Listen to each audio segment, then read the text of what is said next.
আসসালামু আলাইকুম। Hello guys, আমি বলছিলাম এটা লংটা কত সুন্দর লাগছে, সেই সুন্দর লং। কিন্তু দুঃখের বিষয়, তোমাকে যদি না হয় এটা লংটা তো কেমন লাগবে। তো আমাদের এখানে ভিজিট করুন, এই লংকে সুন্দরভাবে তোমার মাপে ফিটিং করা হবে আর হাতও সব লাগিয়ে ফিটিং করা হবে আর নতুন করে আবার তৈরি করে দেওয়া হবে। এখানে কাপড়ও আছে আর লংও আছে। আর এই ধরনের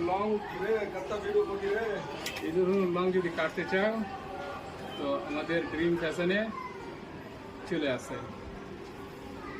এই করে তখন এটা পিসের লম্বা আছে 51 ইঞ্চি। তো এটা পিসের 51 ইঞ্চি কাস্টমার